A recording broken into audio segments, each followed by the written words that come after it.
Welcome to Farmtips Diary. If you've ever watched a mob of cattle hit a bottleneck, reverse direction, and turn a routine vaccination run into a 2-hour ordeal, you already know that something in the system is broken.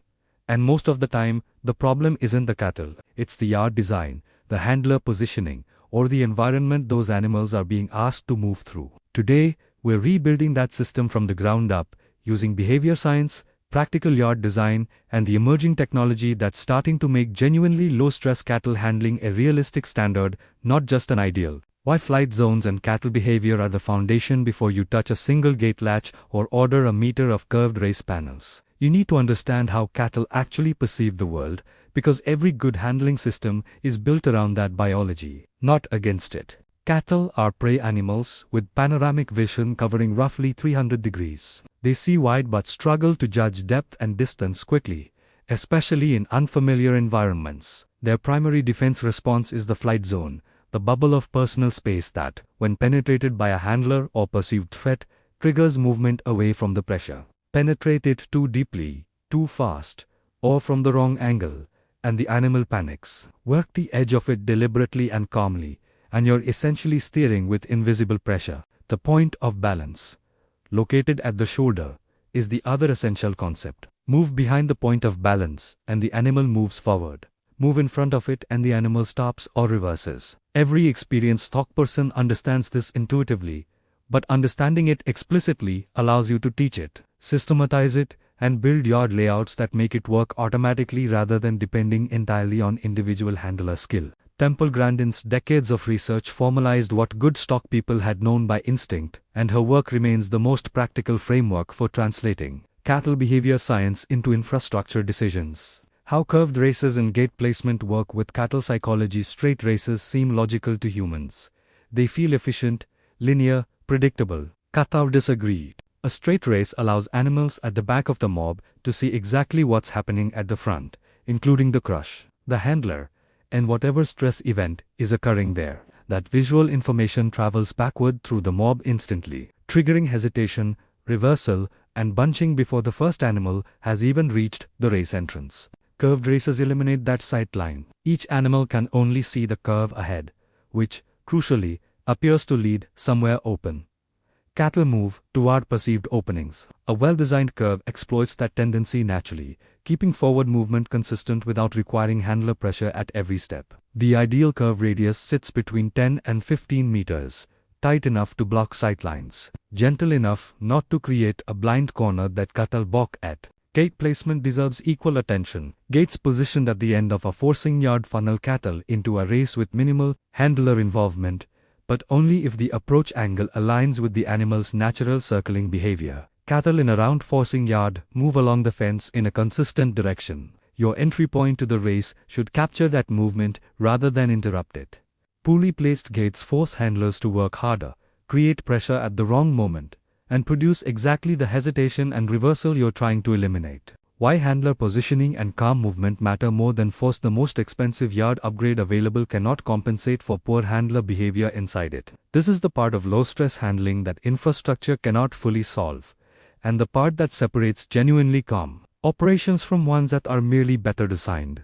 Cattle read body language with remarkable sensitivity. A handler moving quickly, directly, or with arms raised signals threat. A handler moving at an angle, calmly, with deliberate lateral movement, signals manageable pressure. The difference in animal response is immediate and dramatic, and it compounds across a working day. Stock that have been moved calmly through the first run of the morning are measurably easier to work in the afternoon. Stock that have been panicked once will carry that stress through every subsequent handling event. Minimize the number of people in the yard. More handlers do not mean more control.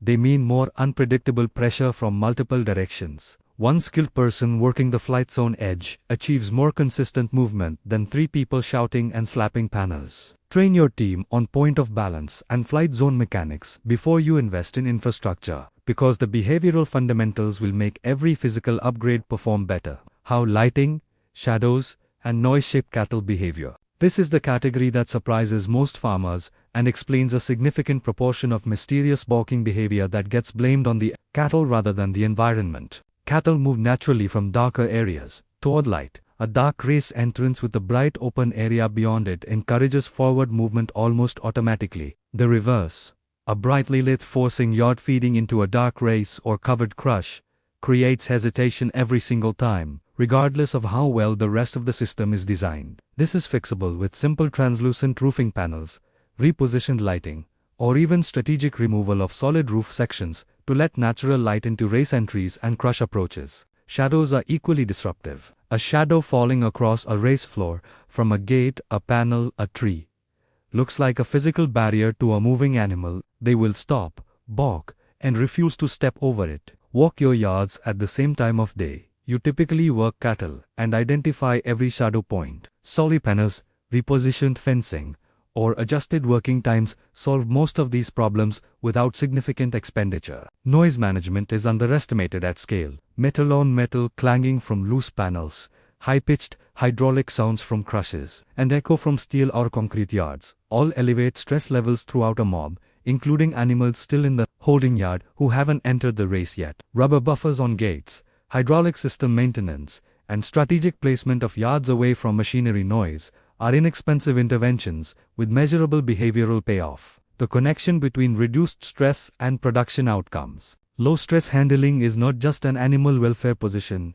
it is a production economics argument, and the numbers support it clearly. Cortisol released during high-stress handling events suppresses immune function, reduces feed conversion efficiency, and in acute cases causes dark cutting beef, a condition where glycogen is depleted from muscle tissue under stress, producing meat that is darker, drier, and commercially downgraded. A single severe handling event close to slaughter can cost a producer significant per head value on an entire consignment. The weight gain data is equally compelling. Research consistently shows that cattle handled with low-stress techniques and moved through well-designed yards gain measurably better through the finishing period than animals experiencing repeated high-stress handling events. The mechanism is straightforward. Chronically stressed animals partition energy toward cortisol production and stress response rather than muscle deposition. Outcome: cattle eat more consistently, rest more, and grow faster. The handling system is a production input, not just an infrastructure cost.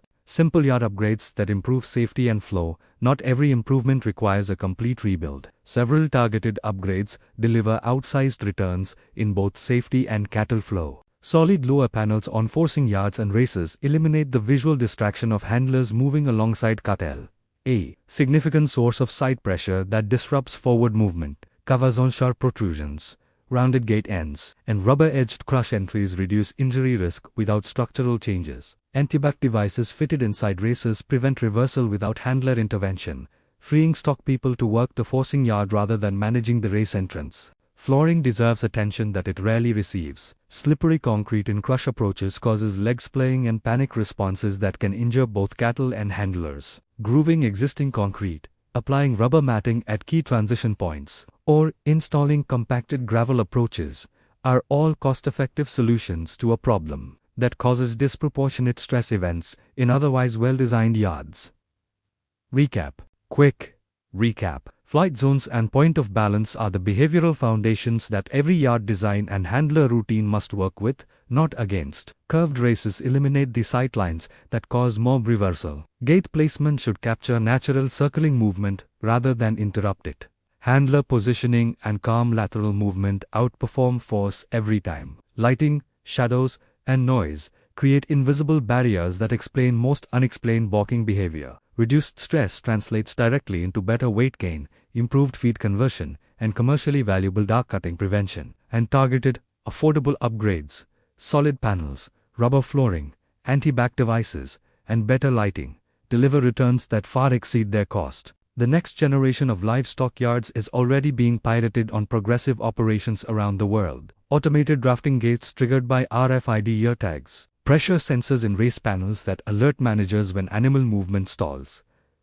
Thermal imaging that identifies stressed animals before they become handling problems. AI-monitored camera systems that score handler technique in real time and identify training opportunities. These tools are coming and they will make genuinely calm, consistent cattle handling achievable at scale, not just on farms with exceptional stock people. But here's the honest message for today. You don't need any of that to start improving tomorrow morning. Walk your yards. Find the shadows. Check your gait angles. Slow your movement down by 30% and watch what changes. The behavior science has been established for decades. The biggest barrier to low-stress handling has never been the technology. It's been the willingness to let the cattle tell you what the system needs to change. Listen to them. They've been telling you all along. Thanks for watching Farmtips Diary. Share this with a fellow cattle producer. Drop your yard design questions in the comments below, and we'll see you in the next one.